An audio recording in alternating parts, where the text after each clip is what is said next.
Isang mangkok na mainit na ulam ang ibinuhos sa aking ulo, kasabay ng mga salitang humiwas sa aking danggal. "Palamunin!" sigaw ni Nerissa, ang babaeng itinuring kong anak. Habang ang anak kong si Rafael, nananatiling bulag at bingi sa aking pagtangis. Ngunit sa likod ng bawat patak ng luha at mansa sa aking damit, may isang lihim na hindi nila alam.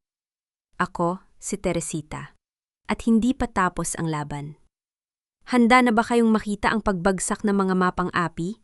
Sino nga ba ang tunay na may-ari ng lahat? Sana ay hindi ka nalang nagising ngayong umaga, Nay. Hindi mo ba nakikita? You are a burden to this family.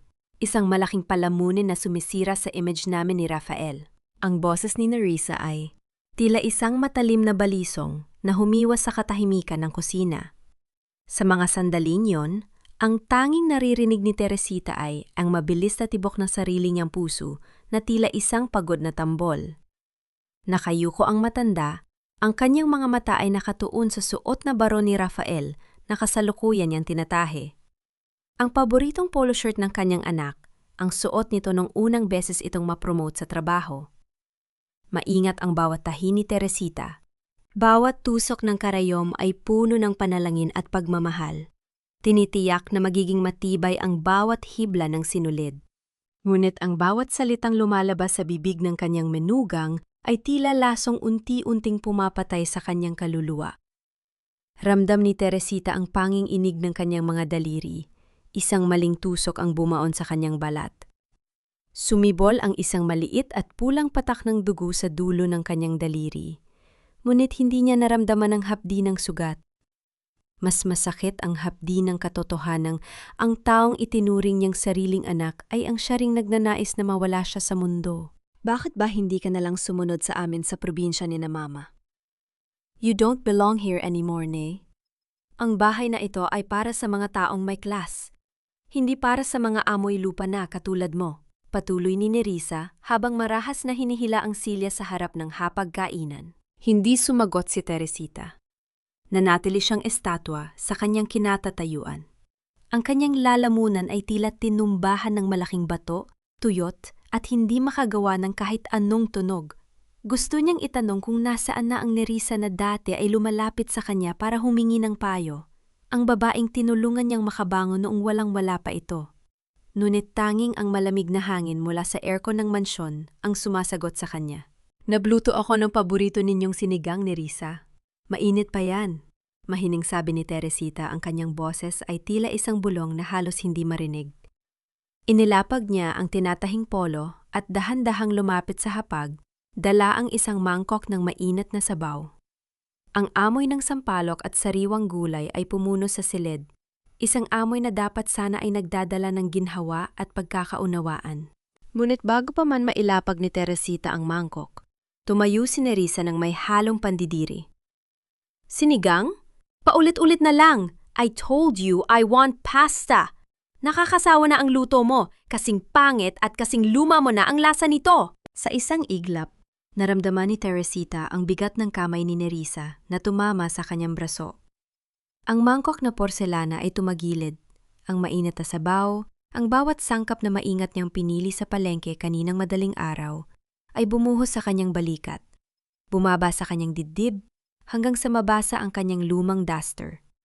Ang init ng likido ay tila nanunuot sa kanyang balat, ngunit mas matindi ang init ng iyang nararamdaman niya sa sariling pamamahay. Ang tunog ng porselana na tumama sa kahoy na lamesa ay tila isang hatol ng kamatayan sa kanyang danggal. Walang tunog ng pagkabasag, ngunit ramdam ni Teresita ang pagkawasak ng isang bagay sa loob ng kanyang dibdib. Tumitig siya sa mga piraso ng gulay na nakasabit sa kanyang damit. Ang bawat patak ng sabaw ay tila luha ng pagsisisi. Ayon, bagay sa'yo ang mansang yan. Para naman magmukha kang basahan dahil yun naman talaga ang silbi mo rito. Ani Nerissa, bago tumalikod at naglakad palayo, ang tunog ng kanyang high heels ay tila bawat hakbang ng pagyapak sa pagkatao ni Teresita. Naiwan ang matanda sa gitna ng marangyang kusina. Ang katahimikan ay naging kasing bigat ng isang bundok. Dahan-dahang itinaas ni Teresita ang kanyang kamay, pinunasan ang isang patak ng sabaw na gumugulong sa kanyang pisngi. Hindi siya umiyak ng malakas. Ang pinakamasakit na pagtangis ay ang walang tunog, ang pag-iyak ng isang inang tinalikuran ng mundo sa loob mismo ng palasyong siya ang nagtayo. Rafael, anak, kailan mo ba ididilat ang iyong mga mata? Tanong niya sa sarili habang ang kanyang paningin ay lumalabo dahil sa katarata at sa namumuong luha. Hanggang kailan ko kailangang lunukin ang pait ng iyong pagpili para lamang hindi masira ang mundong iyong binuo? Nanatili siyang nakatayo roon, basang-basa at nangangatog habang ang malamig na gabi ay tila bumabalot sa kanya. Isang tanong ang paulit-ulit na umaalingaw-ngaw sa kanyang isipan. Hanggang saan aabot ang tibay ng isang pusong ina bago ito tuluyang maging abo? Ang bawat hakbang ni Teresita patungo sa maliit na silid sa tabi ng bodega ay tila paglakad sa ibabaw ng mga bubog.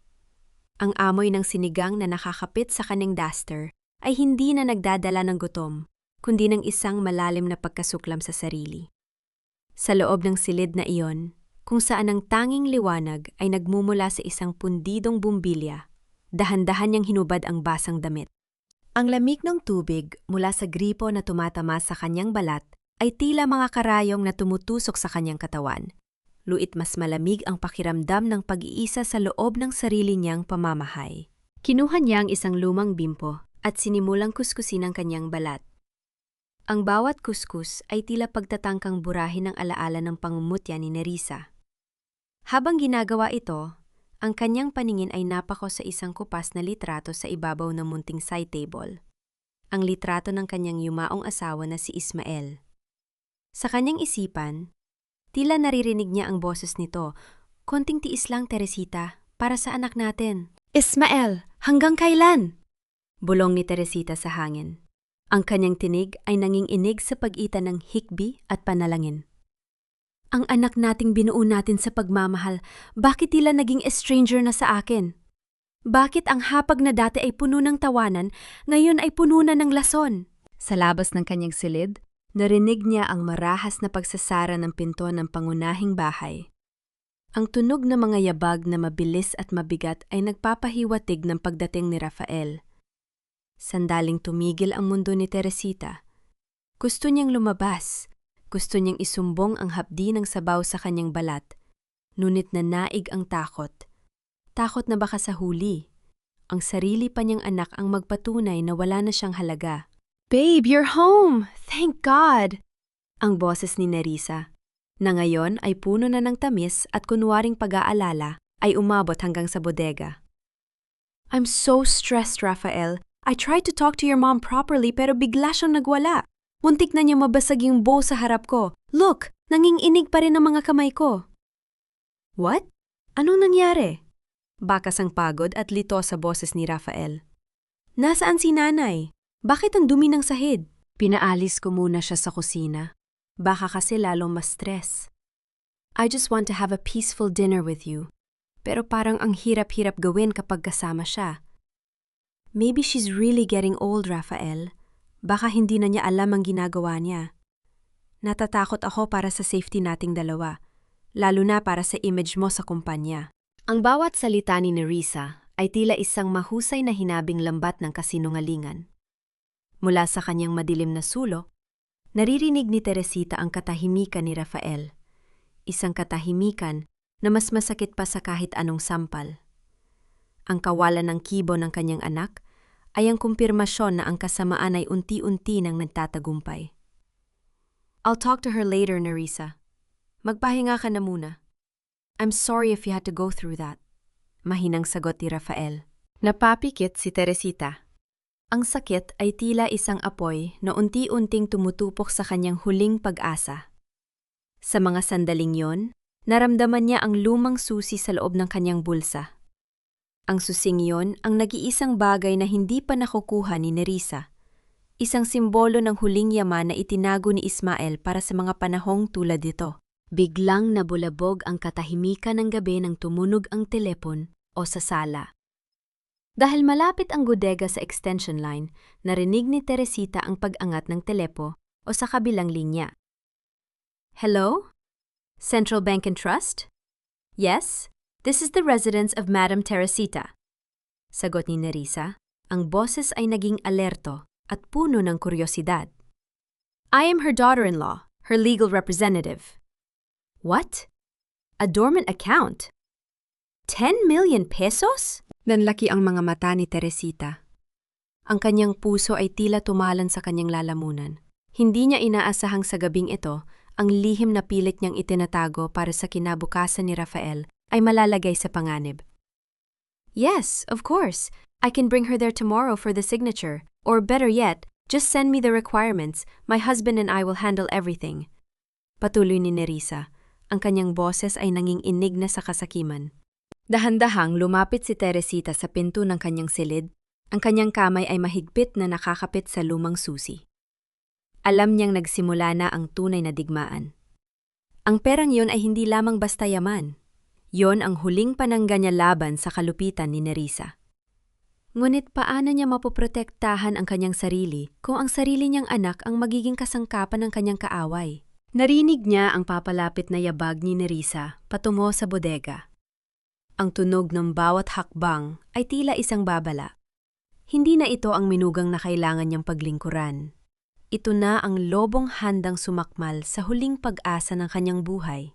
Ang bawat sentimo sa loob ng bangkong yon ay hindi lamang basta pera para kay Teresita.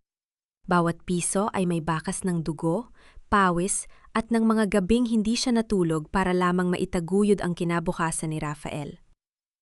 Naaalala pa niya, tila kahapon lamang, nang siya at ang kanyang asawang si Ismael ay magkasamang naglalako ng kakanin sa ilalim ng matinding sikat ng araw. Ang kanilang mga balat ay nasunog, ang kanilang mga paa ay nagkapaltos, ngunit ang pangarap para sa anak ang nagpanatili sa kanilang lakas. Ang 10 milyong pisong yon ang huling habilin ni Ismael bago ito pumanaw. Isang security net na hindi dapat galawin maliban na lamang kung nasa bingit na ng pang-anib ang kanilang pamilya. Nay, alam kong gising ka pa. Pwede ba tayo mag-usap? Ang boses ni Nerissa ay muling bumalik sa kanyang malambing na tuno, isang maskara na sadyang nakakakilabot para kay Teresita. Dahan-dahang itinago ni Teresita ang lumang susi sa ilalim ng kanyang manipis na unan. Hindi siya sumagot, ngunit ang kanyang katawan ay naging matigas sa kaba. Bumukas ang pinto ng bodega ng walang pahintulot. Pumasok si Nerissa na may dalang isang baso ng gatas, na tila ba ang pangyayari kaninang hapunan ay hindi kailanman naganap. Nay, I'm sorry about earlier. Alam mo naman, stressed lang ako sa work at sa kumpanya. I brought you some milk, pampatulog ani Nerissa, habang inilalapag ang baso sa maliit na lamesa. Ang kanyang mga mata ay hindi nakatingin sa mukha ng matanda, kundi gumagala sa loob ng masikip na silid, tila may hinahanap. By the way, Nay, may tumawag mula sa bangko kanina. Something about an old account? Bakit hindi mo sinasabi sa amin ni Rafael?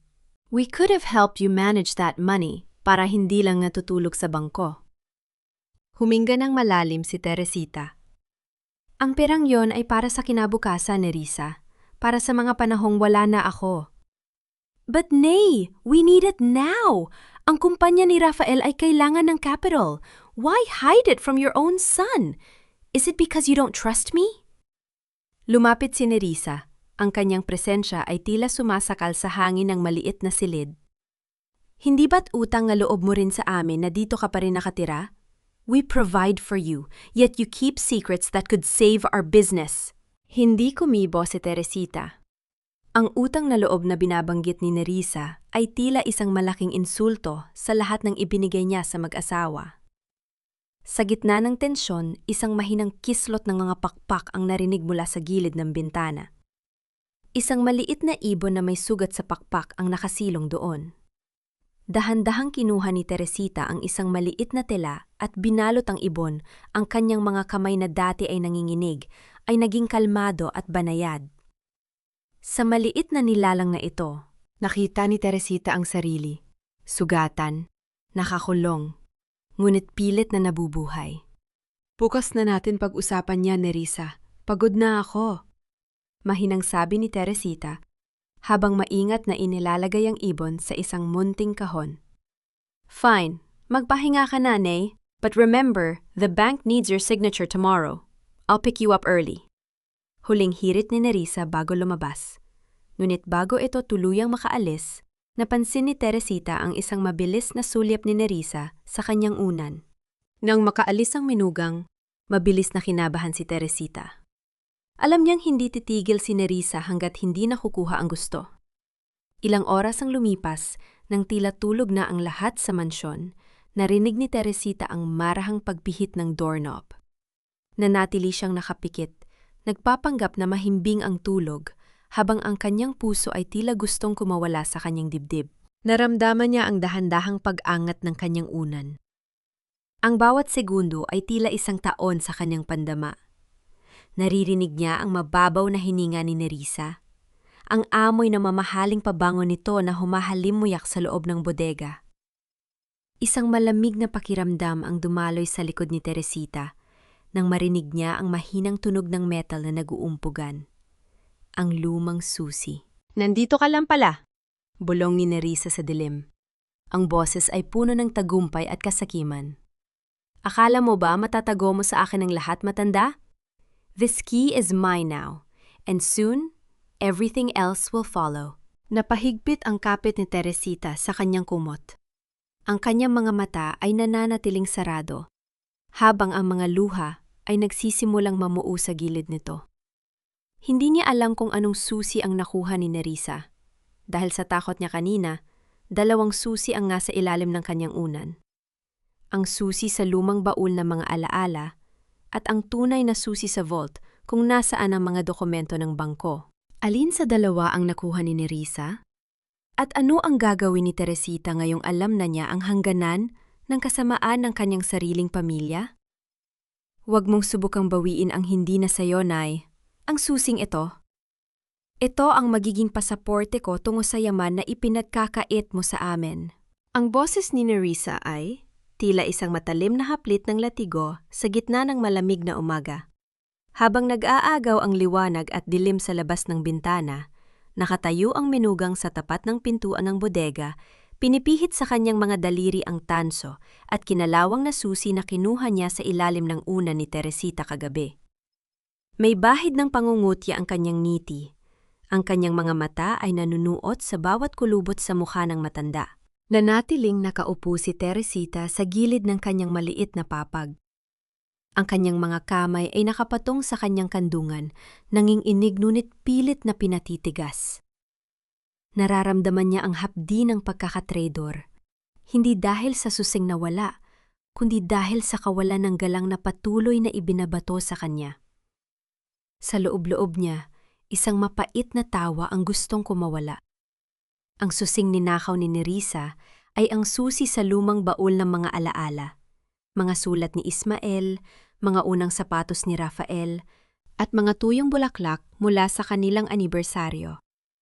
Walang ginto doon, kundi ang mga piraso ng pusong hindi kailanman maiintindihan ng isang taong tulad ni Nerissa. "Maganda ka na, Nay.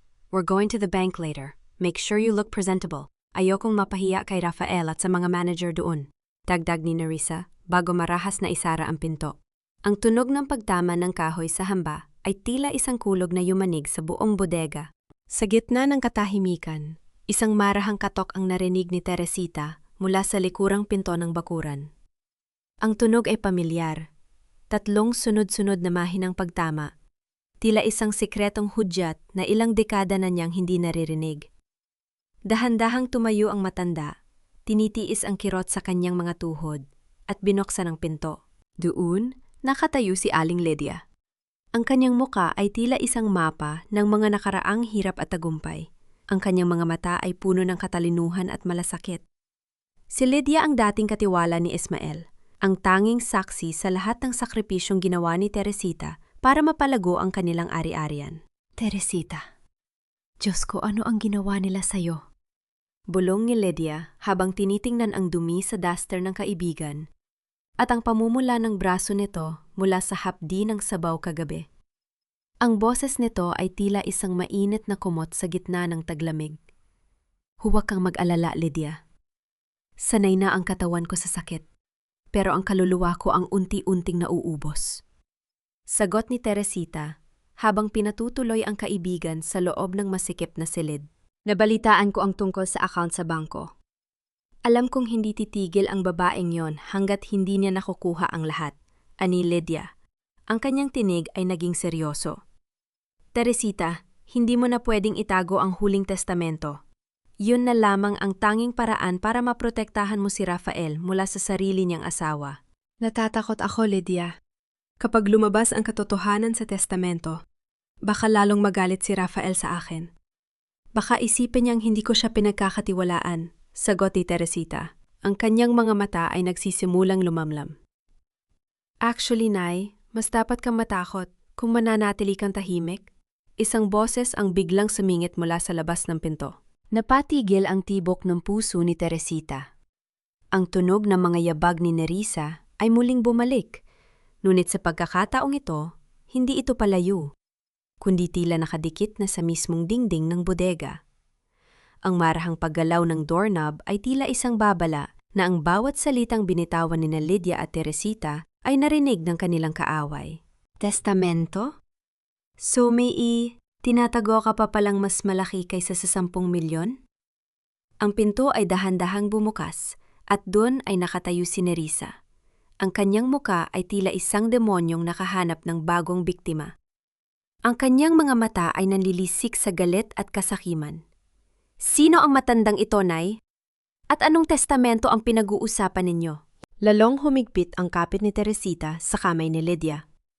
Ang katahimikan sa loob ng bodega ay naging kasing bigat ng isang hatol.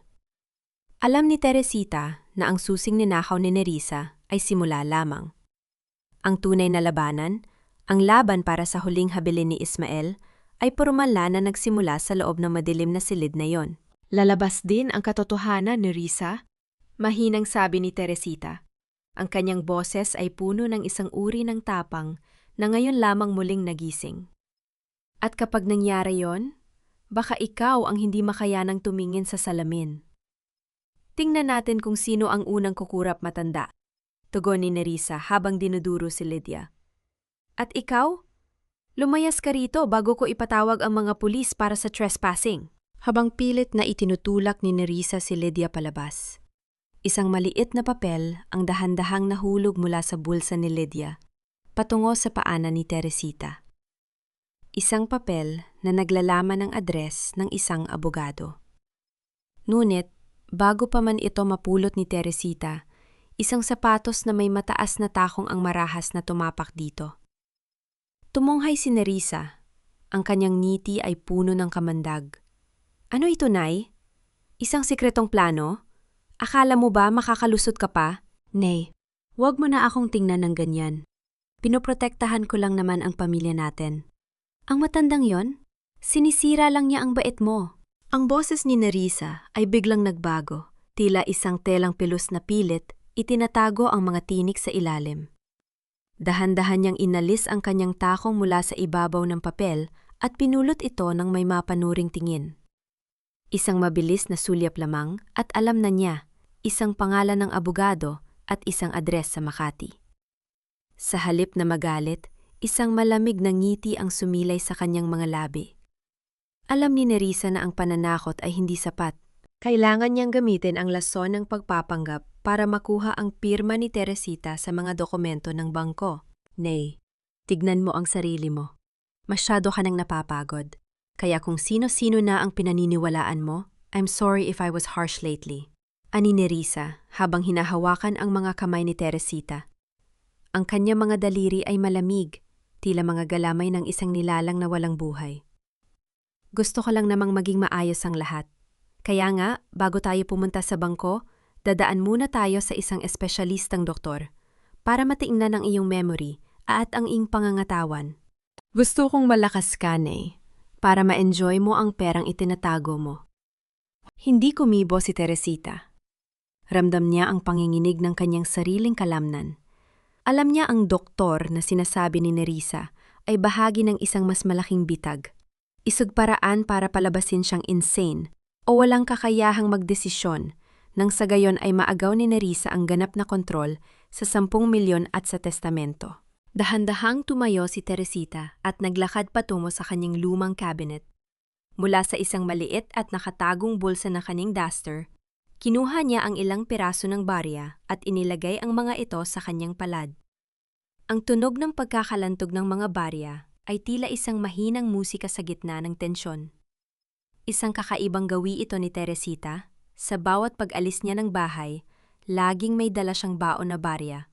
Tila ba ito ang kanyang huling sandata o ugnayan sa labas ng mundong ito? O sige, Nerissa. Kung iyan ang gusto mo, sasama ako sa'yo. Mahinang sagot ni Teresita.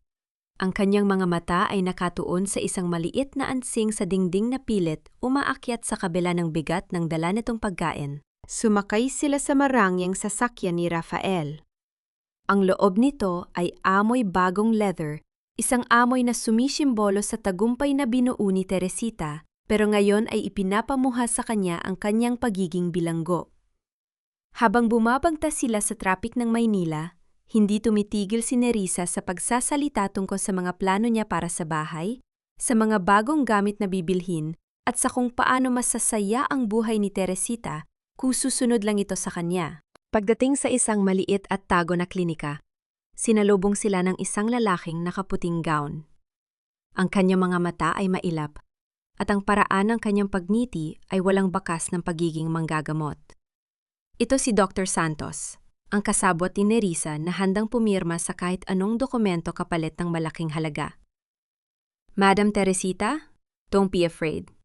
Just a few tests and signatures for your medical records, ani Dr. Santos habang inilalatag ang isang tumpok na mga papel sa harap ng matanda. Ngunit sa ilalim ng mga medical records na iyon, nakatago ang special power of attorney at ang bank withdrawal forms. Ang kamay ni Nerissa ay pumatong sa balikat ni Teresita, marahas na humahawak, tila isang kuko na bumaon sa laman. Pirman ka lang dito, Nay, para sa insurance mo ito, para hindi ka na mahirapan kung may mangyari sa'yo. Bulong ni Nerissa. Ang kanyang boses ay nanginginig na sa matinding pananabik at kasakiman. Inilapit niya ang ballpen sa nanginginig na kamay ni Teresita. Sa mga sandaling iyon, ang tanging naririnig ni Teresita ay ang sariling mabilis na paghinga at ang mahinang kalantog ng mga barya sa loob ng kanyang bulsa. Tumingin siya kay Nerissa, ang babaeng nanira sa kanyang pamilya, at kay Dr. Santos na handang ibenta ang danggal. Dahan-dahang ibinaba ni Teresita ang ballpen. Ang kanyang paningin ay nanatiling matatag sa kabila ng kanyang panghihina. Bakit nanginginig ang kamay mo, Nerissa? Tanong ni Teresita. Ang boses ay kasing lamig ng yelo. Natatakot ka ba na baka sa huli, ang insurance na sinasabi mo ay hindi para sa akin, kundi para sa sarili mong pagkakalubog? Biglang nagbago ang mukha ni Nerissa. Ang maskara ng kabait ay tuluyang nahulog. Pinalitan ng isang hitsura ng purong galit at kawalan ng pasensya. Marahas niyang hinablot ang kamay ni Teresita at pilit na ipinapasulat ang pirma nito sa papel. Huwag mo akong subukan, matanda. Pirmahan mo ito ngayon din o hinding-hindi mo na muling makikita si Rafael. Sigaw ni Nerissa. Ang kanyang boses ay umalingaw-ngaw sa loob ng maliit na silid. Sa gitna ng kaguluhan, biglang bumukas ang pinto ng klinika. Isang anino ang tumayo sa may pintuan, humihingal at puno ng kalituhan. Nay, Nerissa, anong ginagawa ninyo rito? Rafael, mabuti at dumating ka. I was so scared, babe. Kanina pa nagwawala si nanay. Ayaw niyang makinig kay Dr. Santos. I was just trying to help her sign the medical consent para sa check-up niya. Ang boses ni Nerissa ay mabilis na nagbago. Mula sa isang matalim na hiyaw patungo sa isang nanginginig na pagsusumamo.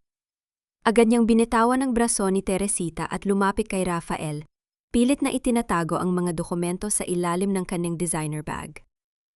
Ang kanyang mga mata na kanina ay naglalabas ng apoy, na yon ay tila punong-puno ng peking luha habang nakahawak sa dibdib ng asawa.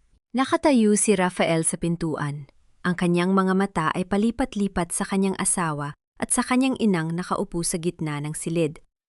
Ang kanyang mukha ay bakas ng matinding pagod mula sa trabaho, na hinaluan ngayon ng isang malalim na kalituhan. Nakita niya ang pamumula sa pulso ng kanyang ina at ang mga papel na nagkalat sa sahig na tila mga tuyong dahon sa gitna ng bagyo. Check-up? But Nerissa, bakit kailangang pilitin si nanay? And why in this clinic? Malayo ito sa hospital na pinupuntahan natin, tanong ni Rafael. Ang kanyang boses ay mababa ngunit may bahid ng pagdududa. Lumapit siya kay Teresita at dahan-dahang hinawakan ang kamay ng matanda. Nay, anong nangyayari? Bakit nanginginig ang mga kamay mo? Tumingin si Teresita sa kanyang anak. Sa loob-loob niya, gusto niyang sumigaw. Gusto niyang ipakita ang lason na unti-unting ibinibigay sa kanya ni Nerissa.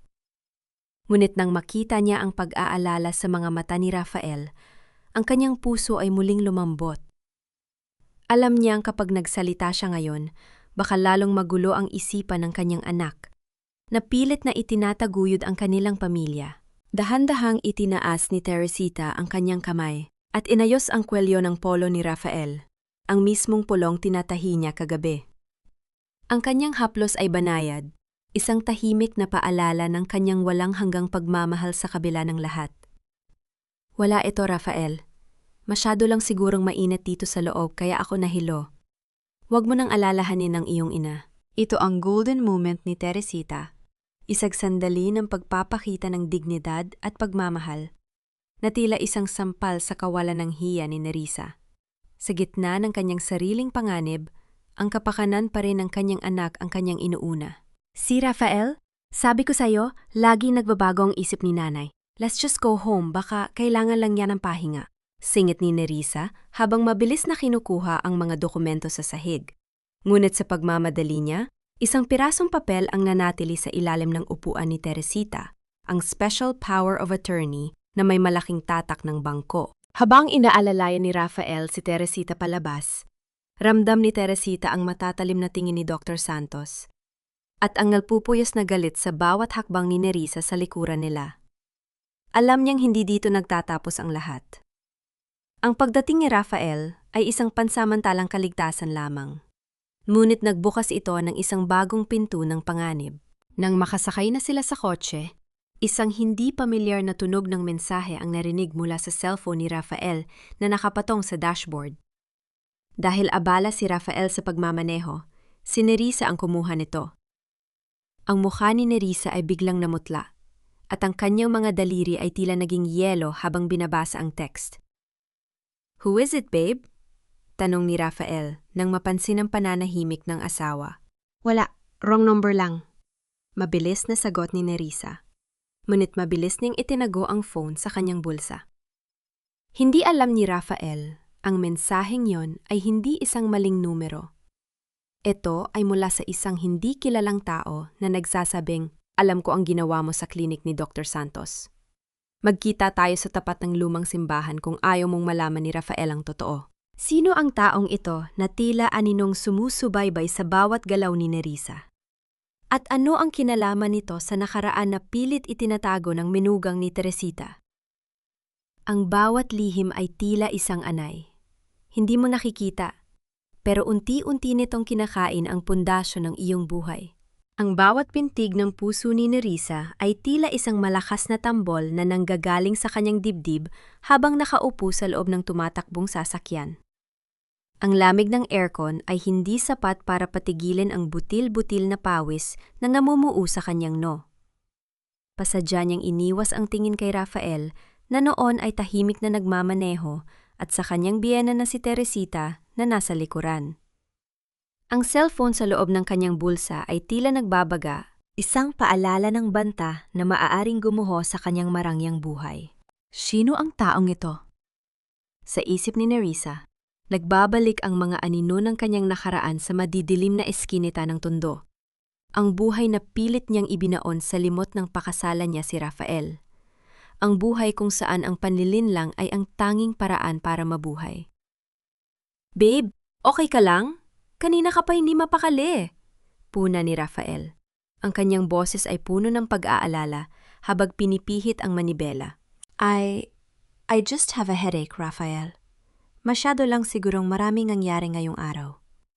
Mabilis na sagot ni Nerissa, pilit na pinatitigas ang kanyang tinig. "Can we just go home? Gusto ko na talagang magpahinga." Mula sa likuran, tahimik na nagmamasid si Teresita. Ang kanyang mga mata, kahit may katarata, ay nakakakita ng mga bagay na hindi napapansin ni Rafael. Nakita niya ang pang-inginig ng mga daliri ni Nerissa at ang panunuyo ng labi nito. Bilang isang ina na dumaan sa maraming bagyo, alam ni Teresita ang amoy ng takot. At sa sandaling yon, ang amoy ng takot ni Nerissa ay kasing angsang ng nabubulok na basura. Nang makarating sa mansyon, mabilis na nagdahilan si Nerissa.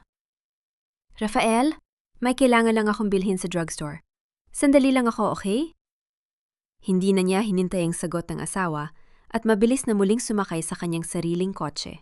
Bumanta si Nerissa patungo sa lumang simbahan sa labas ng subdivision. Ang paligid ay madilim at ang tanging liwanag ay nagmumula sa isang post ng ilaw na kumukurap-kurap. Ang tunog ng mga kuliglig ay tila mga bulong ng sumpa sa kanyang pandinig. Doon, sa ilalim ng isang malaking puno ng nara, nakatayo ang isang lalaking nakajacket na itim. "Mando!" bulong ni Nerissa nang makalapit. Ang boses niya ay puno ng put. "Akala ko ba patay ka na?" Ang lalaking nagngangalang Mando ay lumingon. Ang kanyang muka ay may malaking peklat sa pisingi, isang alaala ng kanilang buhay magnanakaw noon. "Ang masasamang damo, Nerissa, matagal mamatay. Akala mo ba ganun kadaling talikuran ang pinanggalingan mo? Nakita-kita sa TV, asawa na ng isang mayamang negosyante. Ang galing mo talagang umarte. Anong kailangan mo? Pera? Magkano?" Buliyaw ni Nerissa. Ang kanyang taglish ay naging kargado ng kanto-style na pananalita. Ang kanyang tunay na pagkatao na lumalabas sa gitna ng desperasyon. "Gusto ko ng 500,000, na yun din. Kung hindi, ipadadala ko kay Rafael ang mga record ng mga kaso mo noon. Pati na ang video ng ginawa ninyo ni Dr. Santos kanina." Pananakot ni Mando habang dahan-dahang hinihipa ng usok ng kanyang sigarilyo. Samantala, sa loob ng mansyon, hindi mapakali si Teresita. Dahan-dahan siyang pumasok sa kwarto ni na Rafael at Nerissa habang naliligo ang kanyang anak. Ang kanyang pakay ay hanapin ang mga dokumentong pilit na itinatago ni Nerissa kanina. Ngunit sa halip na dokumento, isang bukas na drawer ang nakita niya. Ang drawer kung nasaan ang petty cash ng kumpanya na pansamantalang dinala ni Rafael sa bahay. Kulang ang pera? May kinuha si Nerissa. Ito ang golden moment ni Teresita. Habang nasa gitna ng kaguluhan ang lahat, lumabas siya sa harden at kinuha ang kanyang pandilig. Sa gitna ng dilim, dahan-dahan niyang dinilig ang kanyang mga halaman. Ang bawat patak ng tubig na tumatama sa mga dahon ay tila isang ritual ng pasensya. Alam niya ang kasakiman ni Nerissa ang mismong maghuhukay ng sarili nitong libingan. Hindi niya kailangang sumigaw. Kailangan lang niyang maghintay na ang mga anino mismo ang lumamon sa kanyang kaaway. Nang bumalik si Nerissa sa bahay, tila siya isang basang sisiyo. Namumutla at hindi makatingin ng diretsyo. Mabilis siyang pumasok sa study room ni Rafael para ibalik ang ilang gamit. Ngunit hindi niya napansin na may isang envelope na naiwan sa ibabaw ng lamesa. Isang envelope na hindi sa kanya. Kinuha ni Rafael ang envelope nang makalabas siya ng banyo. "Nerissa, ano ito? Bakit may sulat para sa akin na nanggaling sa isang law firm?" Napalingon si Nerissa. Ang kanyang puso ay tila tumigil sa pagtibok. "Law firm? Baka tungkol sa business, Rafael." "Hindi," ani Rafael habang binubuksan ng sulat. Ang kanyang mukha ay naging kasing tigas ng bato. "Tungkol ito sa huling testamento ni Papa. At nakasaad dito na ang lahat ng ari-arian, kabulang ang bahay na ito, ay nasa ilalim ng pangalan ni Nanay hanggang sa mamatay siya. At ang sinumang magtangkang dayiin siya ay mawawala ng karapatan sa mana."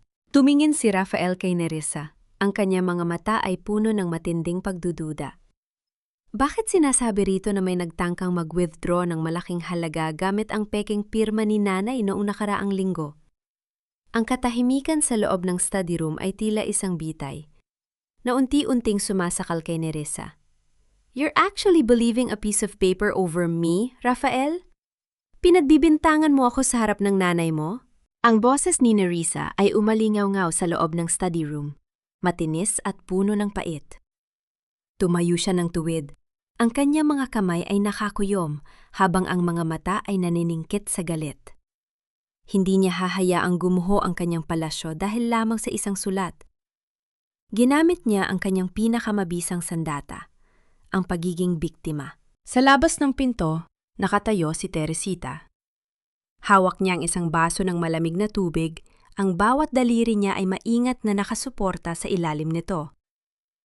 Narinig niya ang pagtatalo, naramdaman niya ang tensyon na tila kuryenteng dumadaloy sa mga pader ng mansyon. Gusto lang niyang bigyan ng inumin ang kanyang anak dahil alam niyang pagod ito. Ngunit ang bawat hakbang niya ay tila nakabaon sa putik ng pag-aalinlangan. Hindi sa ganoon ni Risa. Pero ang bangko mismo ang nagpadala nito. Bakit may pangalan mo sa log ng mga nagtangkang pumasok sa account ni nanay? Ang boses ni Rafael ay mababa, puno ng pagod na tila pasan-pasan ang buong mundo. Inihilamos niya ang kanyang mga palad sa kanyang mukha. Pilit na hinahanap ang katotohanan sa gitna ng kadiliman. Because I was trying to secure it. Sabi mo sa akin, nagiging ulyanin na si nanay. I went there to check if anyone was taking advantage of her. At ito ang pasasalmart mo? Humagulgol si Nerissa, isang pag-iyak na walang luha ngunit puno ng drama. Mabilis siyang lumabas ng kwarto. Hindi tinitingnan si Rafael at diretsyong bumangga kay Teresita na nasa tapat ng pinto. Ang baso ng tubig ay nahulog. Ang tunog ng pagkabasag ng kristal sa sahig ay tila isang pagsabog sa gitna ng katahimikan. Ang tubig ay tumalsik sa mga paa ni Teresita, ngunit hindi ito ang nagpasinghap sa kanya. Ito ay ang marahas na paghablot ni Nerissa sa kanyang balikat habang wala si Rafael sa paningin. Ikaw? Ikaw ang may kasalanan nito, matanda ka? Bulong ni Nerissa. Ang kanyang mukha ay ilang pulgada na lamang ang layo sa mukha ni Teresita. Akala mo ba mananalo ka? Sa isang salita ko lang, palalayasin ka ni Rafael dito. Marahas na itinulak ni Nerissa ang matanda. Nawalan ng balanse si Teresita at napasandal sa matigas na pader, ang kanyang siko ay tumaama sa gilid ng isang display cabinet. Isang mahinang ungol ng sakit ang kumawala sa kanyang mga labi. Eksaktong lumabas si Rafael sa study room. Nakita niya ang kanyang ina na nakasandal sa pader, hawak ang nasaktang siko, at si Nerissa na nakatayo sa harap nito, hingal na hingal sa galit. Anong nangyayari rito? Sigaw ni Rafael. Rafael, tignan mo! Bigla na lang akong hinarangan ng nanay mo at balak akong saktan. She's losing it, Rafael. Muntik na niya akong itulak sa mga nabasag na bubog. Mabilis na pagsisinungaling ni Nerissa, habang pilit na nanginginig ang kanyang buong katawan. Tumingin si Rafael sa kanyang ina. Nakita niya ang luha sa mga mata ni Teresita. Hindi luhang humihingi ng awa, kundi luhang puno ng matinding pagkadismaya. Nay, totoo ba? Bakit kailangang umabot sa ganito? Ang puso ni Teresita ay tila isang papel na pinunit sa libu-libong piraso. Ang katotohanang mas pinaniniwalaan ni Rafael ang kasinungalingan ni Nerissa kaysa sa katahimikan ng sarili niyang ina ay ang pinakamabigat na dagok na natanggap niya. Sa loob ng maraming taon, tiniis niya ang lahat para sa kaligayahan ng kanyang anak. Pero ngayon, na-realize niya na ang kanyang pagtitiis ay naging lason na pumatay sa katarungan sa loob ng kanilang tahanan. Nay, magpahinga ka na muna sa kwarto mo. Masyado nang magulo ang lahat. Sabi ni Rafael, ang kanyang tinig ay walang emosyon. Isang uri ng pagpili na pabor kay Nerissa. Ito ang golden moment ni Teresita. Hindi siya sumigaw, hindi siya nagmura. Dahan-dahan siyang tumayo ng tuwid, inayos ang kanyang duster na may mantsapa ng natapon na tubig at tiningnan si Rafael ng diretso sa mata. Isang tingin na tila nagpapaalam sa batang lalaking dati niyang kinalinga. Pumasok si Teresita sa kanyang maliit na bodega. Sa gitna ng dilim, kinuha niya ang isang lumang bayong. Hindi niya kinuha ang mga mamahaling gamit na ibinigay ni Rafael.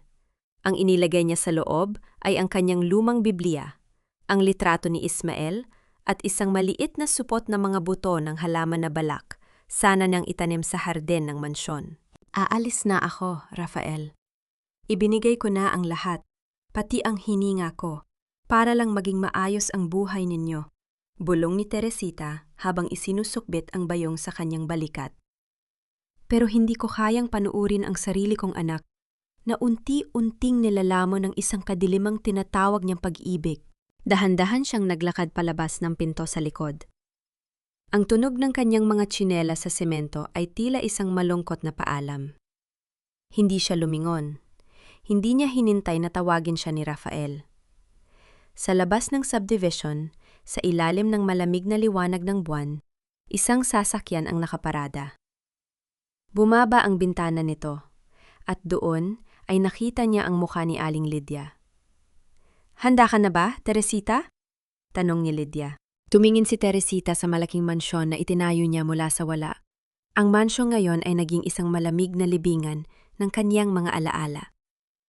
"Handa na akong bawiin ang buhay na kinuha nila sa akin, Lydia. Simulan na natin." Ngunit habang papaalis ang sasakyan, isang anino ang nakatayo sa balkonahe ng mansyon. Hindi si Rafael, kundi si Nerissa. Hawak nito ang cellphone at may tinatawagan. "Wala na ang matanda. Gawin mo na ang plano. Siguraduhin mong hindi na siya makakabalik sa buhay namin kailanman." Ang pinakamabigat na pasaning dinala ko sa aking pag-alis ay hindi ang bayong na naglalaman ng aking mga damit, kundi ang katahimikan ng aking anak na si Rafael. Habang gumabaybay ang sasakyan ni Aling Lydia palayo sa subdivision, nakadungo si Teresita sa bintana. Ang mga ilaw ng kalsada ay tila mga luhang gumuguhit sa kadiliman ng gabi. Nararamdaman niya ang bawat lubak ng daan, isang paalala na wala na siya sa makinis na semento ng kanyang mansyon. Ngunit sa bawat kilometrong lumilipas, tila unti-unting nababawasan ang bigat sa kanyang dibdib. Ang hangin na pumapasok sa bintana ay amoy usok at ulan. Ngunit para sa kanya, yun ang amoy ng kalayaan. Dinala siya ni Lydia sa isang maliit na bahay sa dulo ng isang tahimik na barangay. Ang bahay ay yari sa matibay na kahoy at semento, may mga halamang ornamental sa tapat at isang malapad na balkonahe kung saan nakasabit ang isang lumang tumba-tumba. Walang marble dito, walang chandelier, ngunit ang bawat sulok ay amoy malinis na kuskus at pagmamahal. "Dito ka muna, Teresita. Walang sisigaw sa iyo rito, at walang magbubuhos na mainit na sabaw sa iyong ulo," ani Lydia habang inaalalayan ang kaibigan patungo sa isang malinis na kwarto. Ito ang golden moment ni Teresita. Dahan-dahan niyang inilapag ang kanyang bayong sa sahig. Naupo siya sa gilid ng kama na may malambot na kumot na amoy araw. Kinuha niya ang maliit na supot na mga buto ng halaman mula sa kanyang bag. Hinawakan niya ang mga ito ng mahigpit. Ang kanyang mga daliri ay tila nakikipag-usap sa mga binying naghihintay lang ng tamang panahon para tumubo. Isang tipid na ngiti ang sumilay sa kanyang mga labi. Isagniti ng isang taong alam na ang pagkasira ay simula lamang ng muling pagkabuhay. "Salamat, Lydia. Akala ko mamamatay na akong bilanggo sa sarili kong bahay." Bulong ni Teresita. Ang boses ay mas matatag na kaysa kanina. Habang naghahanda ng hapunan si Lydia, isang simpleng pritong isda at sariwang gulay, nagsimula silang mag-usap tungkol sa seryosong bagay. "Teresita, kailangan mong malaman. Hindi lang ang iyong danggal ang ninanakaw ni Nerissa. Habang nakatira ka ron, nalaman ng aking pamangkin na nagtatrabaho sa munisipyo na isinanglan na ni Nerissa ang dalawa sa iyong mga commercial property sa probinsya. Ginamit niya ang isang peking dokumento na nagsasabing ikaw ay pumanaw na o incapacitated." Napahinto si Teresita sa pagsubo. Ang pait ng balita ay mas matindi pa sa kahit anong ampalaya. "Isinangla? Ang mga lupang yon ay ang tanging pamana ko para sa mga magiging apo ko kay Rafael. Iyon ang dahilan kung bakit kailangan nating kumilos ng tahimik. Hayaan nating isipin ni Nerissa na nagtatago ka sa takot habang siya ay nagpapakasasa sa nakaw na yaman. Dahan-dahan nating bubuin ang silent web laban sa kanya." Paliwanag ni Lydia. Ang kanyang mga mata ay nagniningning sa determinasyon. Samantala, sa loob ng mansyon, hindi mapakali si Nerissa. Ang katahimikan ng bahay pagkaalis ni Teresita ay tila isang sumpa na bumabalot sa kanya. Pumasok siya sa silid ni Rafael at nakita itong nakatulala sa tapat ng bintana. Hawak ang lumang tahi na polo na iniwan ng ina. "Rafael, stop acting like a child. Umalis siya dahil gusto niya. Hindi ba't mas mabuting ganito? Wala namang iisturbo sa atin," ani Nerissa. Pilit na itinatago ang kaba. "Hindi ko alam, Nerissa. Pakiramdam ko may bahagi ng kaluluwa ko ang nawala nang lumabas si nanay sa pintong yon," sagot ni Rafael. Ang boses ay puno ng pagsisisi. Mabilis na lumabas si Nerissa ng kwarto para iwasan ang usapan. Kailangan niya ng pera. Kailangan niyang bayaran si Mando bago ito mag-eskandalo. Ngunit nang subukan niyang pumasok sa online bank account ni Teresita gamit ang ninakaw na impormasyon, isang mensahe ang lumabas sa screen. Account locked. Please proceed to the nearest branch with the account holder for physical verification. Hinampas ni Nerissa ang lamesa sa tindi ng galit. Matanda ulyanin, kahit wala ka na rito, pinahihirapan mo pa rin ako. Biglang tumunog ang doorbell ng mansyon. Isang malakas at tuloy-tuloy na tunog na tila humihingi ng atensyon. Pagbukas ni Nerissa ng pinto, isang lalaking naka-uniforme ng kumpanya ng kuryente ang nakatayo, ngunit may hawak itong pulang papel. Ma'am, may notice of disconnection po kayo. 3 buwan na pong hindi nababayaran ang bill ng mansyong ito. Nalaki ang mga mata ni Nerissa. Ano? Imposible! Ibinibigay ko kay Rafael ang budget para rito. Pero ma'am, ang sabi po sa record, ang huling payment ay nanggaling sa account ni Madam Teresita. At simula nang itigil niya ang auto-debit, wala na pong pumasok na pondo. Sa mga sandaling iyon, napagtanto ni Nerissa ang isang masakit na katotohanan. Ang mansyong kinatatayuan niya, ang marangyang buhay na ipinagmamalaki niya, ay tanging ang matandang palamunin lamang ang bumubuhay. At ngayong wala na si Teresita, ang kanyang palasyo ay unti-unti nang magdidilim. Ang isang bahay na walang ina ay tila isang katawan na walang kaluluwa, malamig, madilim, at unti-unting nabubulok sa gitna ng katahimikan.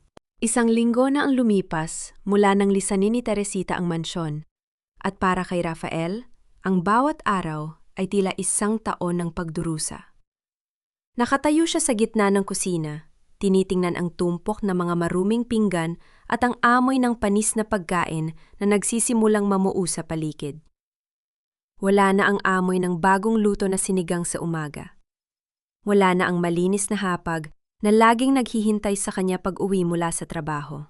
Ang mansyong dati ay puno ng init ay tila naging isang malaking ref, malamig at walang buhay. Nerissa! Wala na bang malinis na baso rito? At bakit hindi pa nakakain ang mga aso? Sigaw ni Rafael. Ang boses niya ay basag at puno ng iritasyon. Babe, I'm busy. May meeting ako sa mga investors mamaya. Tawagan mo na lang ang agency para kumuha ng bagong katulton. I can't do everything here. Tugon ni Nerissa mula sa itaas. Ang tunog ng kanyang pagmamadali ay narinig sa bawat kalantog ng kanyang mga gamit. Dahil sa matinding pagkauhaw, nagtungo si Rafael sa maliit na bodega, ang dating silid ng kanyang ina, para kumuha ng nakatagong distilled water. Ngunit sa kanyang paghahanap, aksidenteng naitabig ng kanyang siko ang isang maliit na kahon sa ibabaw ng lumang cabinet.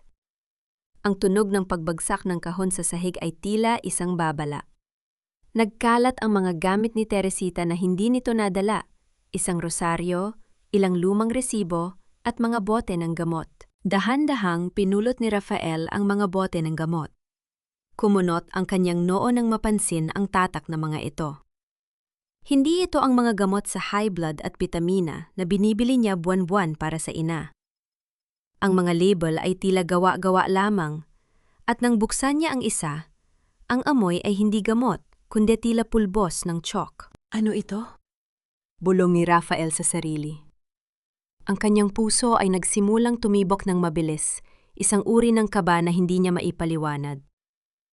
Naalala niya ang mga huling linggo bago umalis ang ina, ang madalas na pagkahilo nito, ang pamumutla, at ang reklamo ni Nerissa na umaarte lang ang matanda. Dinala niya ang mga bote sa liwanag. Sa ilalim ng isa sa mga bote, may nakadikit na maliit na note na may sulat kamay ni Nerissa.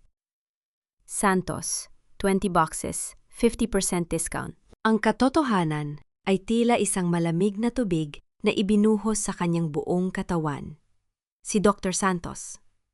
Ang peking gamot, ang klinik na pinuntahan nila, ang lahat ng piraso ng puzzle ay nagsimulang mabuo sa kanyang isipan. Ang kanyang ina ay hindi nagdadahilan. Ang kanyang ina ay unti-unting nilalaso ng babaeng pinagkatiwalaan niya ng kanyang buhay at puso. Diyos ko, anong ginawa ko? Isang mabigat na pagsisisi ang dumalay sa kanyang dibdib. Napasandal si Rafael sa pader. Ang kanyang mga tuhod ay tila nawala ng lakas. Ang imahe ng kanyang ina na basang-basa ng sinigang at pilit na inaayos ang kanyang kwelyo ay muling nagbalik, tila isang sumbat na humihiwa sa kanyang konsensya. Hindi pa siya nakakabawi sa pagkagulat nang biglang tumunog ang kanyang cellphone. Ito ay mula sa kanyang secretary sa kumpanya. Sir Rafael, kailangan niyo pong pumunta rito sa warehouse na yun din. May nangyaring aksidente. Ang mga materyales na inaprobahan ni Ma'am Nerissa nung nakaraang linggo ay bumigay. May mga tauhan tayong nasugatan. Ano? Paano nangyari yon? Dumaan ba yon sa quality control? Sigaw ni Rafael habang mabilis na tumatakbo patungo sa kanyang sasakyan. Iyan nga po ang problema, sir. Sabi ng supplier, si Ma'am Nerissa raw po ang nag-utos na gumamit ng mas murang materyales para makatipid at makuha ang komisyon. Sir, galit na galit ang mga pamilya ng mga biktima. Nandito rin ang mga pulis. Habang nagmamaneho si Rafael patungo sa warehouse, ang kanyang paningin ay lumalabo dahil sa namumiong luha ng galit at sisi. Ang mansyon ay nagdidilim, ang kumpanya ay gumuho, at ang kanyang ina ay nawawala.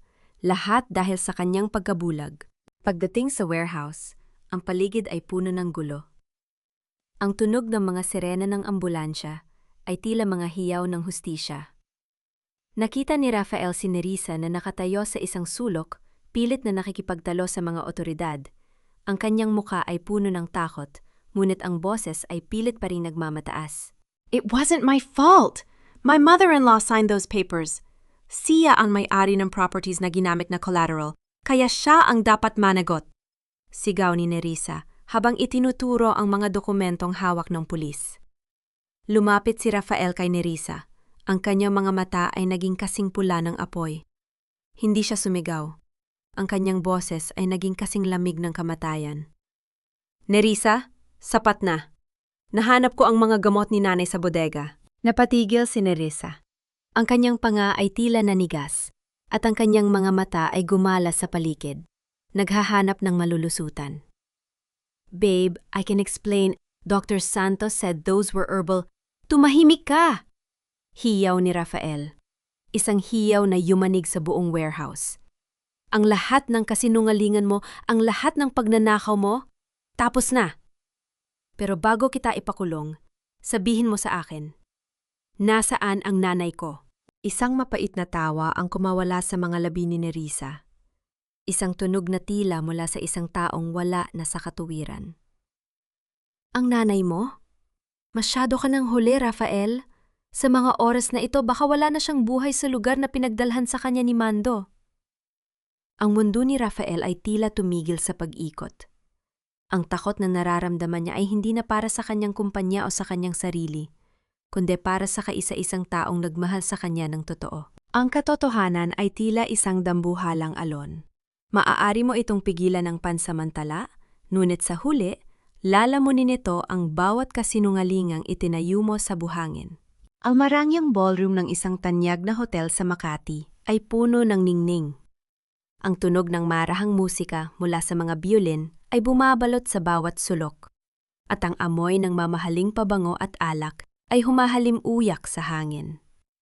Ito ang gabi ng anibersaryo ng kumpanyang itinayo ni Teresita at Ismael, ang gabing pinakahihintay ni Nerissa para pormal na pirmahan ang merger na magbibigay sa kanya ng ganap na kapangyarihan. Sa likod ng entablado, nakatayo si Nerissa sa tapat ng salamin. Suot niya ang isang pulang gown na tila kulay ng dugo. Ang kanyang mukha ay makapal ang makeup para itago ang pangingitim sa ilalim ng kanyang mga mata. Ang banta ni Mando at ang paghaharap nila ni Rafael kanina ay tila mga aninong pilit niyang itinutulak sa dilim. Basta pirmahan ko lang ito, tapos na ang lahat. Bulong ni Nerissa sa kanyang sarili.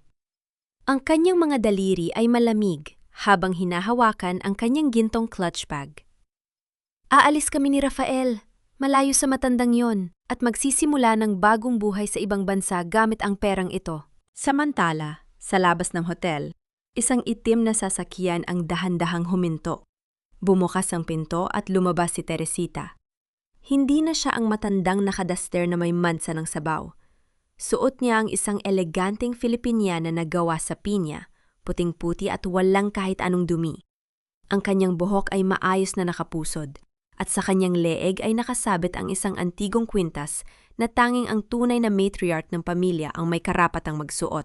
Kasama niya si Aling Lydia at isang lalaking naka-Amerikana, ang kanilang abogado. Bago pumasok sa loob, tumigil si Teresita sa tapat ng isang waiter na tila nahihirapan sa pag-aayos na kanyang bowtie. Ito ang golden moment ni Teresita. Sa kabila ng bigat ng kanyang misyon, dahan-dahan niyang inayos ang bowtie ng binata. Huminga ka ng malalim, iho. Magiging maayos din ang lahat. Mahinang sabi niya ng may ngiti.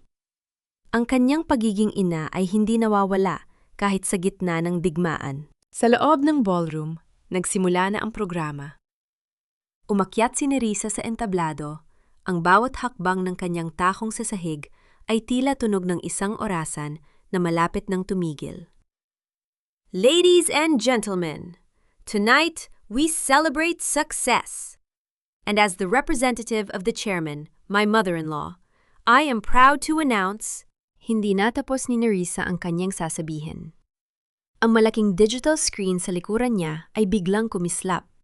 Hindi ang logo ng kumpanya ang lumabas, kundi isang video. Isang video na madilim, ngunit malinaw ang boses. Ang eksena sa kusina kung saan ibinuhos ni Nerissa ang mainit na sinigang kay Teresita. Ang bawat mura, ang bawat pang-iinsulto ni Nerissa ay umalingaw-ngaw sa buong ballroom. Ang katahimikan sa loob ng hotel ay naging kasing bigat ng isang libingan. Ang mga baso ng alak ay nanatili sa hangin, at ang bawat panauhin ay napanganga sa tindi ng nasaksihan. Ano ito? Patayin niyo yan? Security! Hiyaw ni Nerissa. Ang kanyang mukha ay naging kasing puti ng papel. Ngunit hindi tumigil ang screen. Sunod na lumabas ang mga dokumento mula sa bangko, ang mga peking pirma, at ang record ng mga peking gamot mula sa klinika ni Dr. Santos. Ang bawat kasinungalingan ni Nerissa ay naging tila mga pako na bumaon sa kanyang sariling kabaong. Sa gitna ng kaguluhan, bumukas ang malaking pinto ng ballroom. Pumasok si Teresita. Ang kanyang bawat hakbang ay puno ng dignidad at kapangyarihan.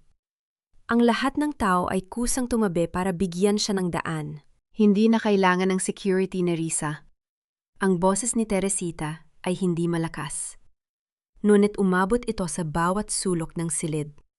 Dahil ako ang tunay na chairman ng kumpanyang ito. At ang gabing ito ay hindi para sa iyong tagumpay, kundi para sa iyong pag-alis. Nakita ni Rafael ang kanyang ina mula sa isang sulok. Tumakbo siya patungo rito. Ang kanyang mga mata ay puno ng pagsisisi at luha. Nay, patawarin niyo ako. Hindi siya tiningnan ni Teresita.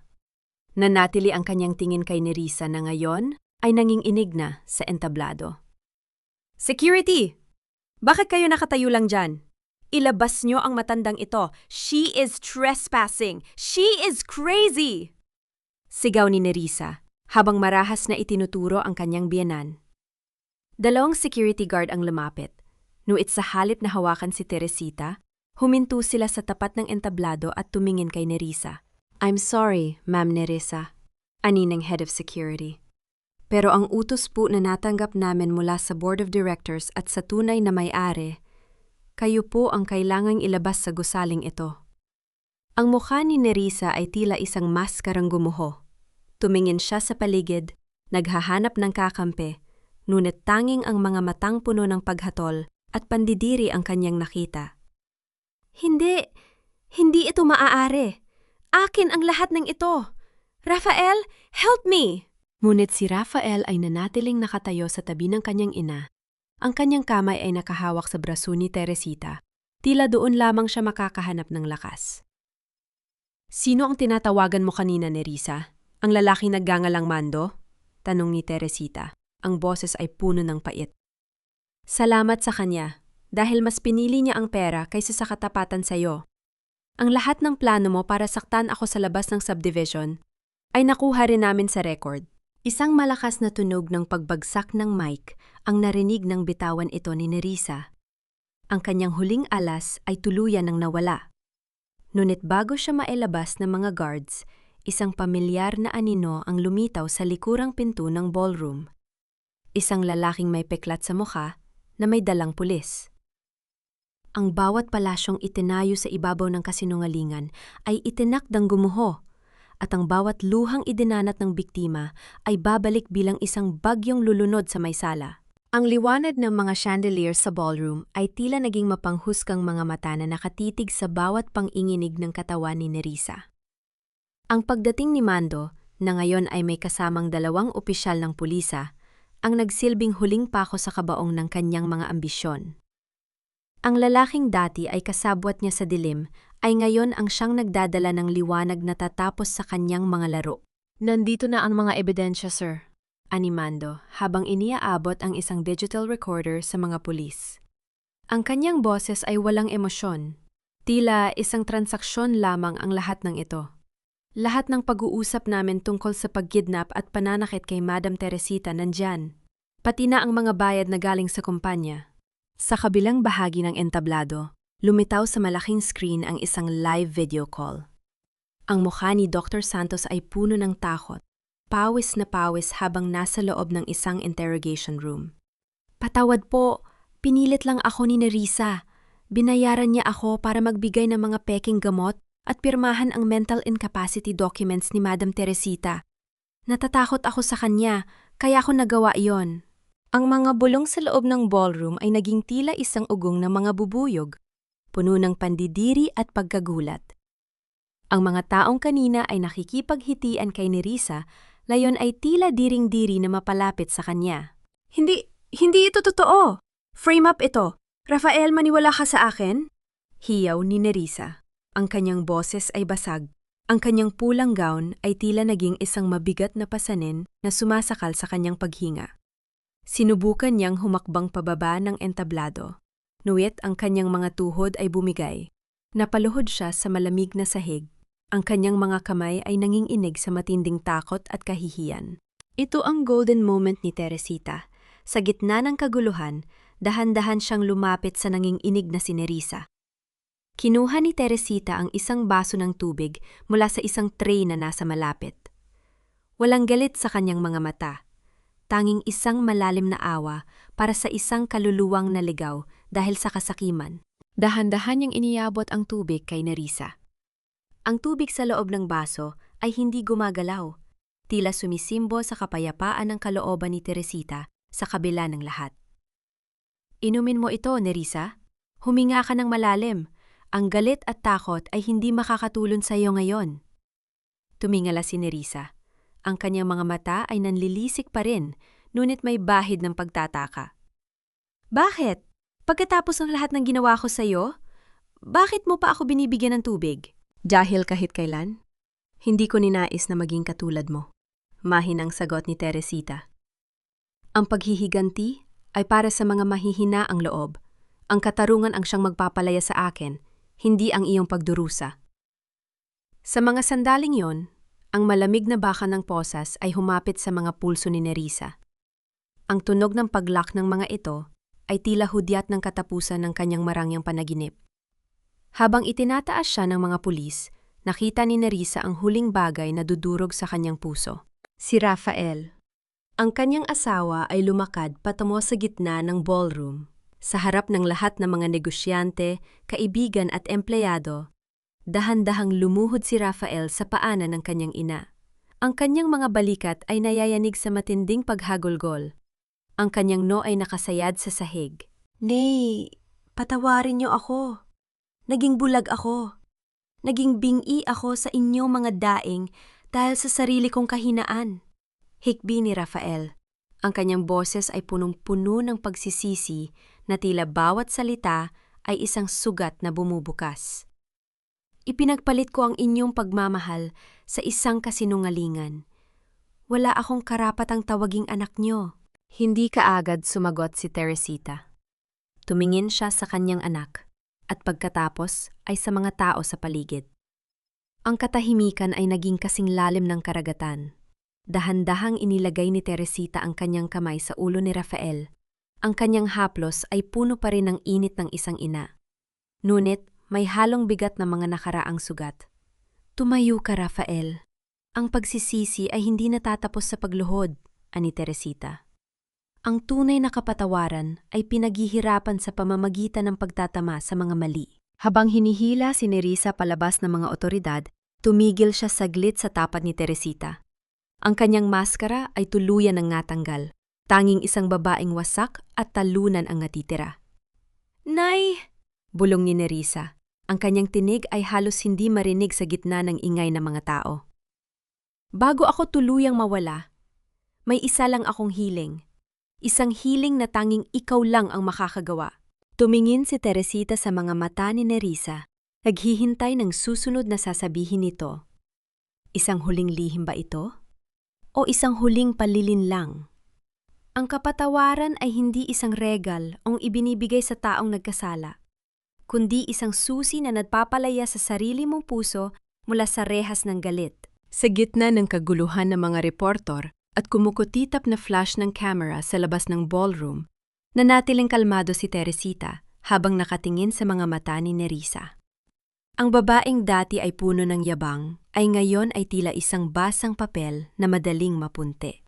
"Nay, pakiusap," bulong ni Nerissa. Ang kanyang boses ay nanginginig habang hiniila siya ng mga pulis. "May nakababatang kapatid ako sa probinsya, si Nina. Siya lang ang dahilan kung bakit ako naging ganito kasakim. May sakit siya sa puso at kailangan niya ng operasyon. Huwag niyo siyang hayaang mamatay dahil sa mga kasalanan ko." Napatigil si Teresita. Ang galit na dapat sana ay nararamdaman niya ay napalitan ng isang malalim na buntong hininga. Hindi niya inakala na sa likod ng bawat tuso at masamang balak ni Nerissa ay may nakatagong isang desperation ng isang kapatid. Ngunit alam ni Teresita na ang maling paraan ay hindi kailanman magiging tama kahit gaano pa kaganda ang dahilan. "Titingnan ko kung ano ang magagawa ko para sa bata, Nerissa," mahinang sagot ni Teresita. "Ngunit ang batas ay batas. Kailangan mong pagbayaran ang bawat luhang idinanat ng aking pamilya." Nang tuluyan ng mailabas si Nerissa, ang katahimikan ay bumalik sa ballroom. Dinala ni Rafael si Teresita sa isang tahimik na silid sa loob ng hotel. Doon, ang mag-ina ay muling nagkaharap, malayo sa mga mapanghusgang mata ng publiko. "Nay, hindi ko alam kung paano sisimulan ang paghiing ng tawad," ani Rafael. Ang kanyang boses ay tila isang bata na nawawala sa gitna ng dilim. "Naging bulag ako sa ganda at tamis ng pananalita ni Nerissa. Nakalimutan ko ang lahat ng itinuro niyo sa akin. Handa po akong tanggapin kung itatakwin niyo na ako." Ito ang golden moment ni Teresita. Sa halip na sumigaw o maglabas ng hinanakit, dahan-dahan niyang kinuha ang isang panyo mula sa kanyang bag at pinunasan ng luha sa pisngi ni Rafael. Inilapit niya ang kanyang sarili at niyakap ng mahigpit ang kanyang anak. Isang yakap na amoy, pulbos at amoy ng tahanan. Ang yakap na matagal nang ipinagkait ni Rafael sa kanyang sarili. Rafael, ang isang ina ay hindi kayang magtanim ng galit sa kanyang sariling dugo hanggang sa wakas. Bulong ni Teresita habang hinahaplos ang likod ng anak. "Nasaktan ako, oo. Nadurog ang puso ko sa bawat pagtalikod mo. Pero ang sugat ay humihilom. Basta't may katotohanan at pagsisisi. Ang mahalaga ngayon, bumalik ka na." "Nay, ipinapangako, babawi ako. Ibabalik ko ang lahat ng nawala," sabi ni Rafael. Ang kanyang tinig ay puno ng bagong determinasyon. Nag-usap sila ng malalim tungkol sa mga susunod na hakbang. Pinag-usapan nila ang kaso ni Nerissa, ang pag-aayos sa kumpanya, at ang paglilinis sa kanilang pangalan. Nagpasya si Teresita na hindi siya magiging malupit, ngunit hindi rin niya hahayaan na mawala ng saysay ang katarungan. "Lydia, tawagan mo ang abogado natin," utos ni Teresita kay Aling Lydia na kanina pa nakasubaybay sa kanila. "Siguraduhin nating makakatanggap ng tulong medikal ang kapatid ni Nerissa. Hindi kasalanan ng bata ang mga ginawa ng kanyang kapatid. Ngunit para kay Nerissa, hayaan nating ang batas ang magdikta ng kanyang kapalaran." Ngunit sa gitna ng kanilang pag-uusap, ang abogado ni Teresita ay lumapit ng may hawak na isang itim na envelope. Ang kanyang muka ay seryoso, tila may dalang balita na hindi nila inaasahan. "Madam Teresita, Rafael, may kailangan kayong malaman," ani Ate Villarama. "Bago ang gabing ito, May huling dokumentong nilagdaan si Nerissa na hindi natin napansin. Isang deed of assignment para sa mansyon. Ibinigay niya ang karapatan sa bahay niyo sa isang kumpanyang hindi pamilyar sa atin bilang kapalaran sa isang malaking utang na hindi natin alam kung saan galing. Ano? Kaninong kumpanya? Tanong ni Rafael. Ang kanyang mga kamao ay muling naggalit. Sa kumpanya ni Mando, sagot ng abogado. At base sa petsa, bukas na bukas din ay may kapangyarihan na silang bawiin ang mansyon sa inyo. Ang katahimikan ay muling bumalot sa silid. Ang akala nilang katapusan ng digmaan ay tila isa lamang panimula ng isang mas malaking labanan para sa kanilang tahanan. Ang bawat pundasyon ng isang bahay ay hindi lamang yari sa semento at bakal, kundi sa mga alaalang hindi kayang kuhanin ng kahit anong pirasong papel o pirma ng isang traidor. Ang sikat ng araw sa umagang iyon ay tila walang dalang init para sa mga naninirahan sa loob ng mansyon. Sa halip, ang malamig na simoy ng hangin ay nagdadala ng pangamba. Nakatayo si Rafael sa balkona, tinitingnan ng tatlong itim na sasakyan na pumasok sa kanilang driveway. Ang tunog ng paghinto ng mga gulong sa graba ay tila bawat tibok ng kaba sa kanyang dibdib. Lumabas mula sa unang sasakyan si Mando, suot ang isang mamahaling Amerikana na tila hindi bagay sa kanyang magaspang na pagkatao. "Rafael! Lumabas kayo riyan! Oras na para lisanin ang pag-aari ko!" Sigaw ni Mando. Ang kanyang boses ay umalingaw-ngaw sa tahimik na subdivision, puno ng kayabangan at paghamon. Dahan-dahang bumukas ang malaking pinto ng mansyon. Hindi si Rafael ang unang lumabas, kundi si Teresita. Ang matanda ay kalmado. Ang kanyang mukha ay walang bakas ng takot. Sa likuran niya ay si Rafael, na ang mga kamao ay nakakuyom, pilit na pinipigilan ang sarili na sugurin ang lalaking sumira sa kanilang katahimikan. "Mando, ang aga mo yata para sa isang panauhing hindi naman inimbitahan?" Mahinang sabi ni Teresita habang dahan-dahang bumababa sa hagdanang ng portico. "Panauhin? Hindi ako panauhin dito, matanda. Ako na ang may-ari ng lupang kinatatayuan ninyo," ani Mando habang iwinawagayway ang deed of assignment na nilagdaan ni Nerissa.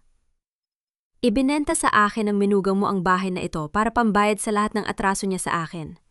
May 24 na oras kayo para mag-impake." Ito ang golden moment ni Teresita. Sa gitna ng pagbabanta ni Mando, dahan-dahang itinaas ni Teresita ang kanyang kamay at hinawakan ng isa sa mga malalaking post ng mansyon. Ramdam niya ang lamig ng bato at ang gaspang ng pintura. Ipinikit niya ang kanyang mga mata. Inaalala ang bawat patak ng pawis nila ni Ismael habang itinatayo ang bawat sulok ng bahay na ito. Ang post ng ito ang saksi sa paglaki ni Rafael, sa mga Paskong puno ng tawanan at sa mga gabing puno ng panalangin.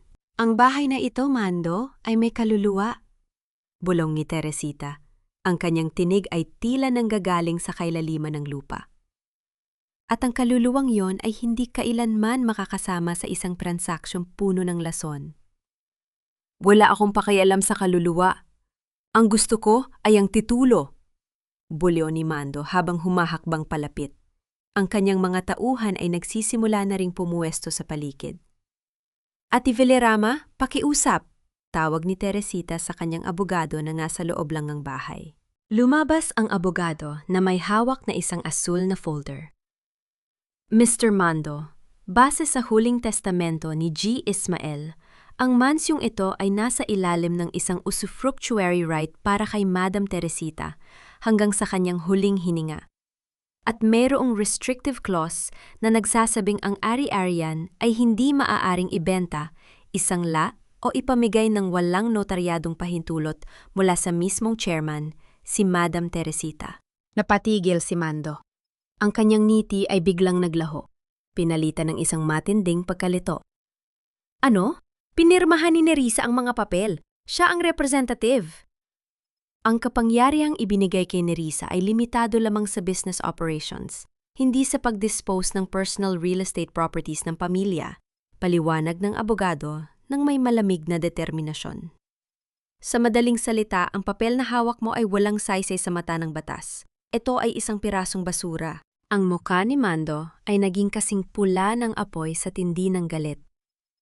Niloko ako ng babaeng yon, pababayaran niya ito.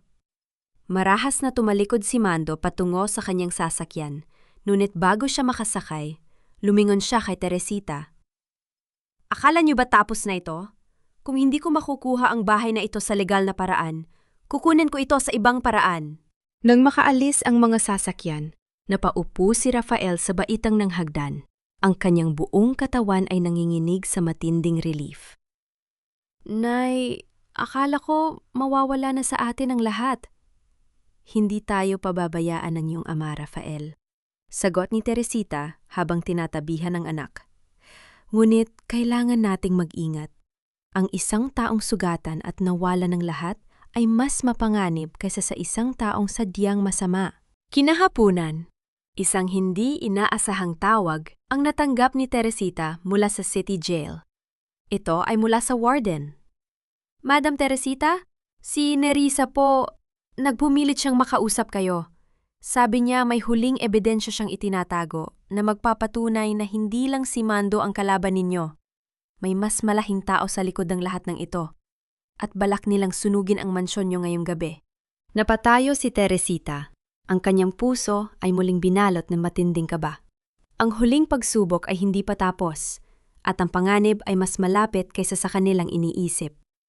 Ang gabi ay balot ng isang nakabibinging katahimikan. Isang katahimikang tila nagbabadya ng isang bagyong hindi nakikita ng mata, kundi nararamdaman ng nangangatal na kaluluwa. Ang bawat sulok ng mansyon ay tila nagmamasid habang ang dilim ay unti-unting lumalalim. Sa loob ng study room, nakaupo si Teresita sa kanyang lumang silya. Ang kanyang mga daliri ay mahigpit na nakahawak sa kanyang rosaryo. Sa labas, ang hangin ay amoy tuyong dahon at isang hindi pamilyar na amoy. Ang amoy ng gasolina na dahan-dahang gumagapang mula sa bakuran. Nay, please, kailangan na nating lumabas dito. Tumawag na ako ng mga pulis pero sabi ni Nerissa, hindi lang basta pananakot ang gagawin nila. Pagsusumamo ni Rafael. Ang kanyang boses ay nanginginig habang mabilis na inilalagay ang mahahalagang dokumento sa isang bag. Hindi bale na ang bahay, Nay. Ang mahalaga ay ligtas kayo. Tiningnan ni Teresita ang kanyang anak. Ang kanyang muka ay tila isang telon ng kapayapaan sa gitna ng nagbabadyang gulo.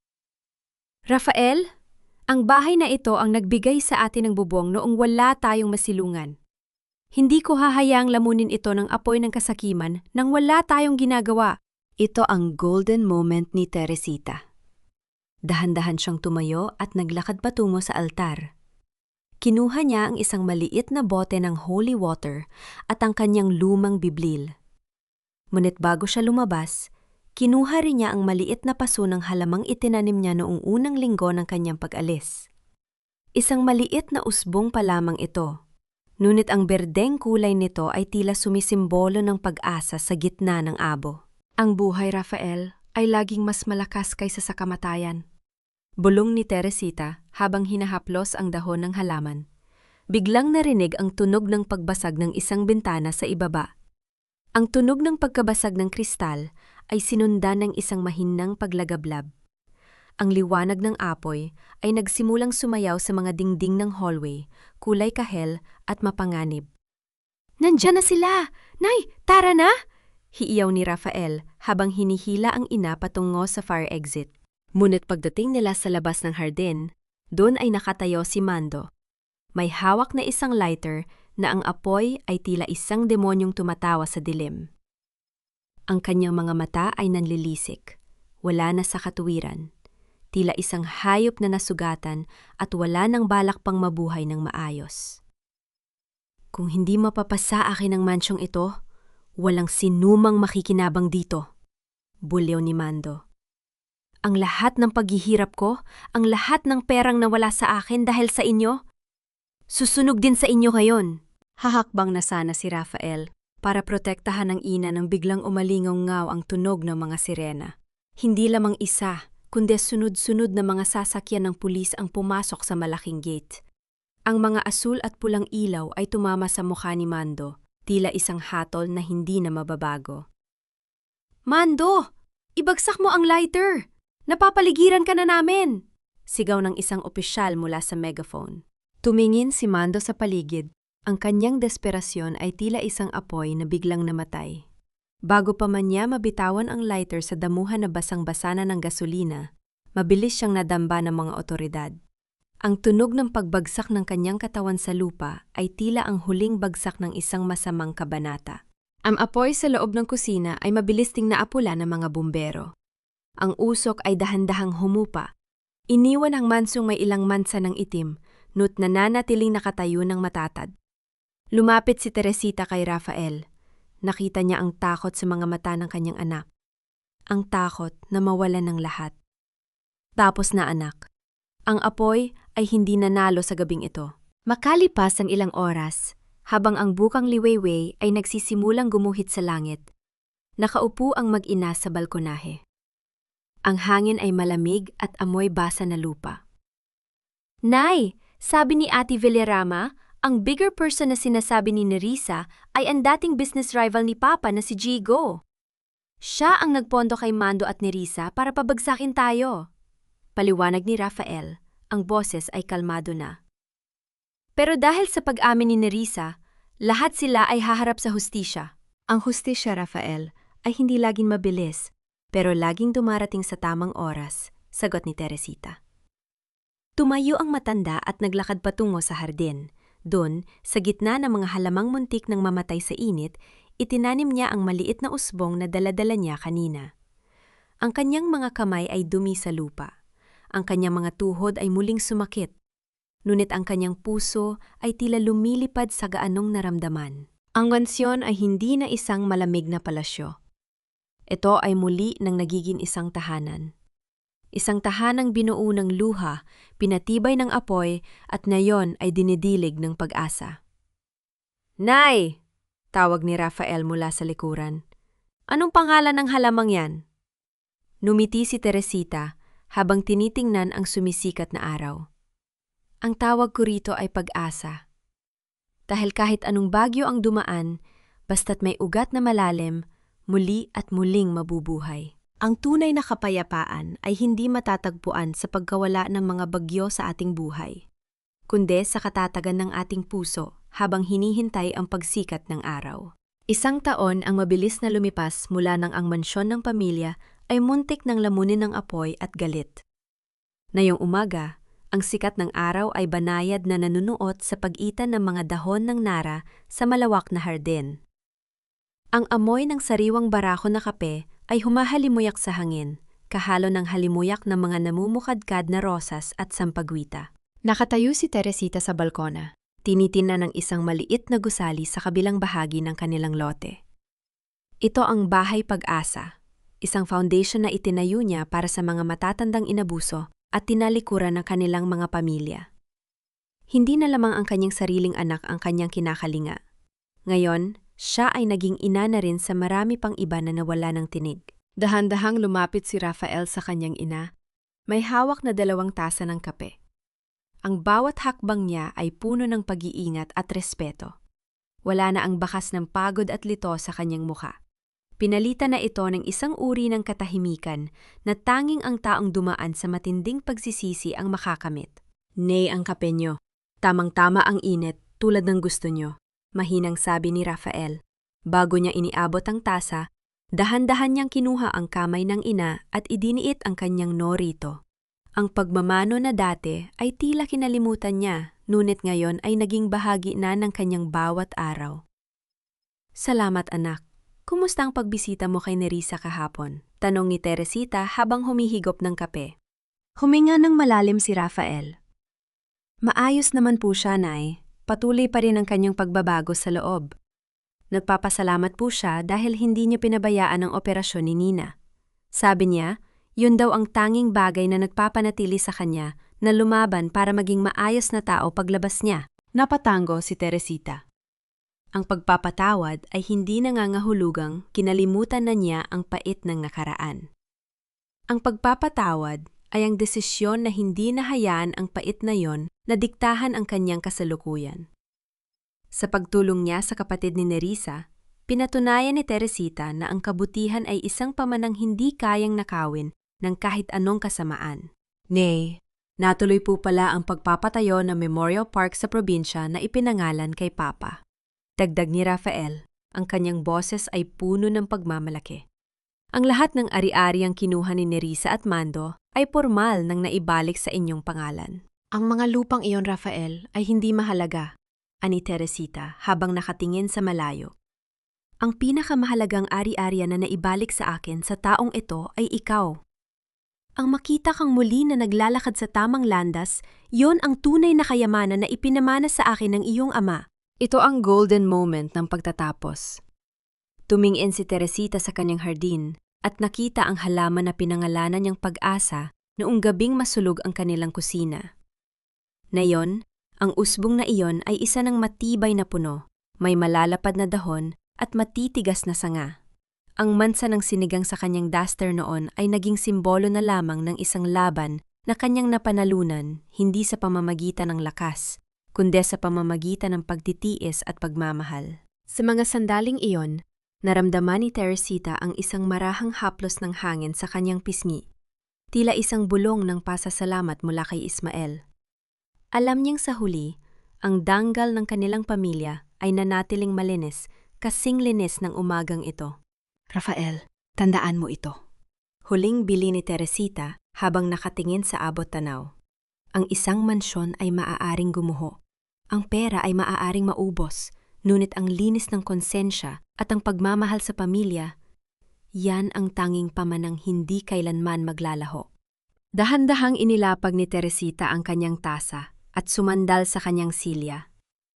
Ipinikit niya ang kanyang mga mata. Ninanamnam ang katahimikan ng paligid.